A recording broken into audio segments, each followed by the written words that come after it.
Lesson 7.3, Understand Experimental Probability.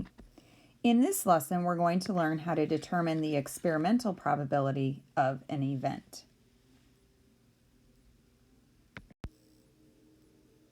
How is experimental probability similar to and different from theoretical probability?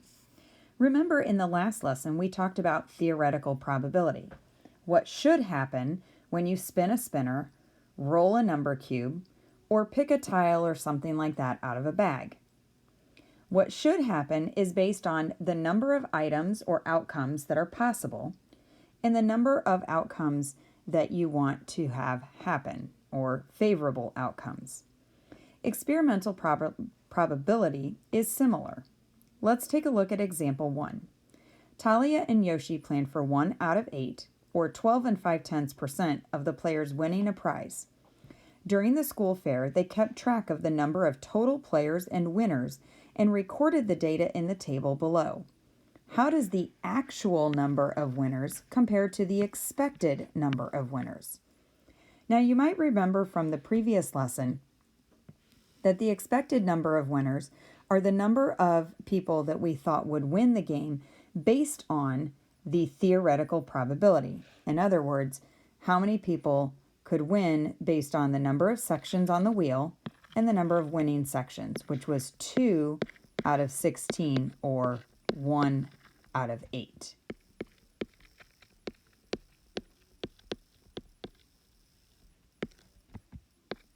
That's where that 12.5 or 12 5/10% comes from.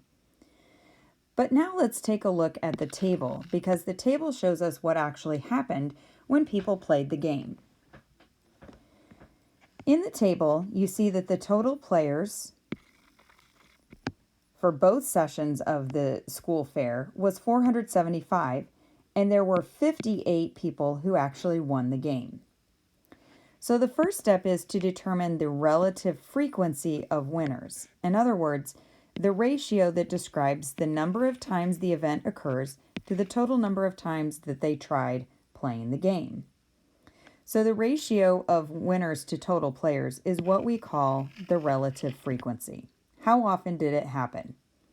So during the first time period, from 10 a.m. to noon, there were 22 winners out of 213 total players, which is about 10 3/10%. Between noon and 2 p.m., there were 36 winners out of 262 people who played the game, or 36 out of 262, which is about 13 7/10%. Overall, there were 58 winners out of 475 people who played the game, which means about 12 2/10% won. That would be 58 out of 475. So step 2 then is to look at the relative frequency, also called the experimental probability. Oops, let me try that again. All right.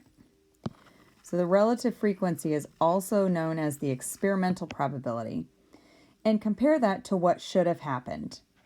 So theoretical says what should happen,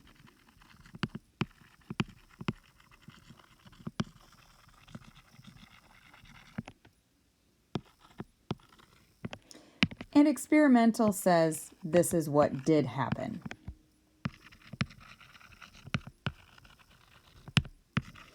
So when the event actually took place, the experimental probability tells us what actually happened when people played the game.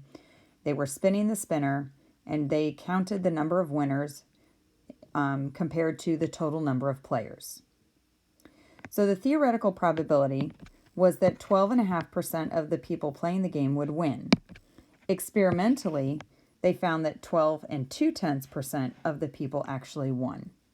So in the previous lesson, Talia and Yoshi expected about 63 winners for 500 players based on the theoretical probability. But however, based on the data, there were actually 58 winners out of 475 players.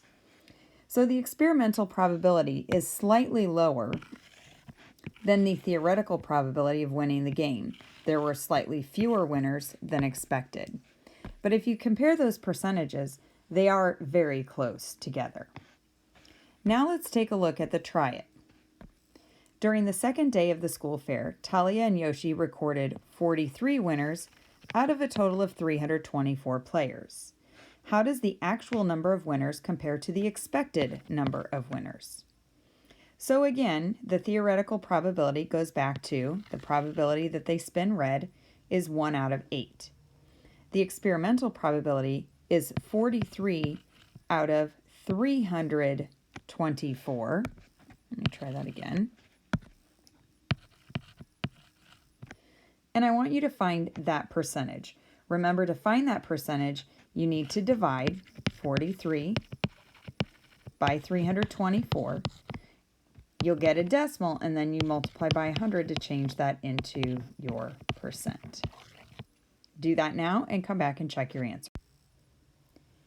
For this problem, the experimental probability is about 13 3/10%. This means the experimental probability is greater than the theoretical probability, which means there were more winners than expected. Example 2 continues on Joaquin's game at the school fair. This time we're going to use experimental probability to make predictions.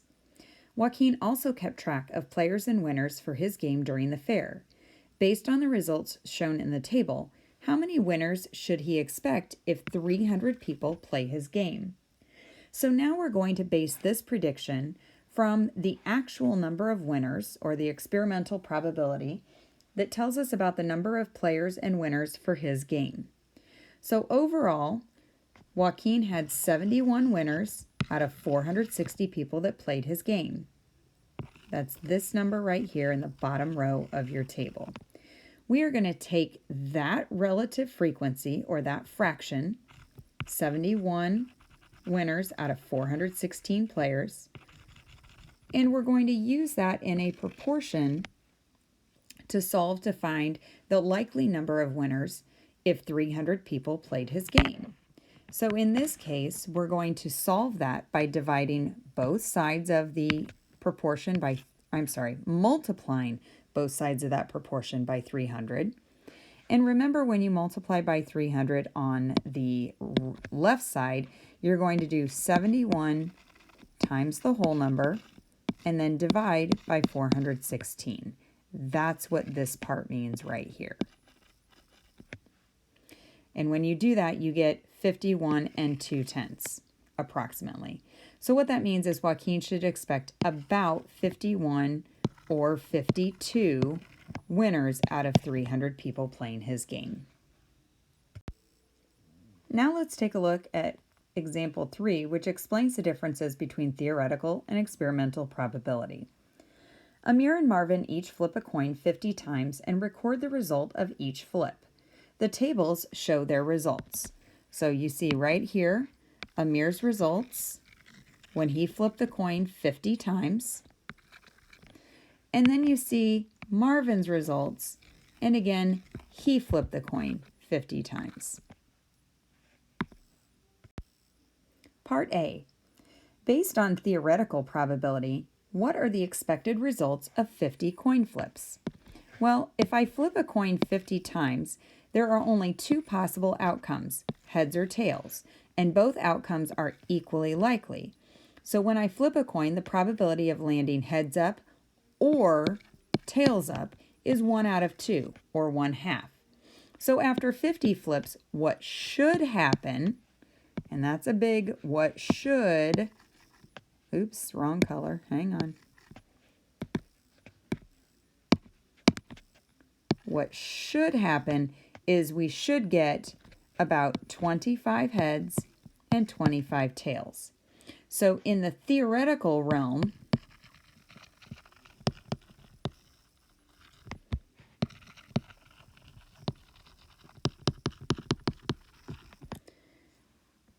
it should be 25 heads out of 50 and 25 tails out of 50.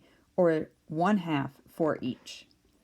But take a look at part B, because this is where we're going to examine Amir's results and Marvin's results. Why might their results be different from the expected results based on that theoretical probability? Well, remember that theoretical probability actually tells us what we should get, but it does not guarantee those results. Remember, the more times you flip that coin, the more likely it is your results will be closer to that theoretical probability number. But in the meantime, we can look at those differences. So for Amir, he got heads 26 out of 50 times. Pretty close. And he got tails 24 out of 50, when the expectation was about 25 heads and 25 tails. So Amir was close. And then we look at Marvin. Marvin's results weren't quite as close. He got heads 30 out of 50 times, and he got tails 20 out of 50 times. Now we can use that information to make predictions moving forward, but the more times that they flip those coins, the closer the results should be to that theoretical probability. So to summarize, theoretical probability tells us what should happen based on the number of favorable outcomes and the total number of outcomes that are possible. Experimental probability tells us what actually happened when we conducted the experiment or the trials. It tells us a total number of favorable outcomes based on the experiment. So in this case, how many times did we get heads? How many times did we get tails? Out of the total number of times that we flipped the coin, or the number of times we conducted the experiment.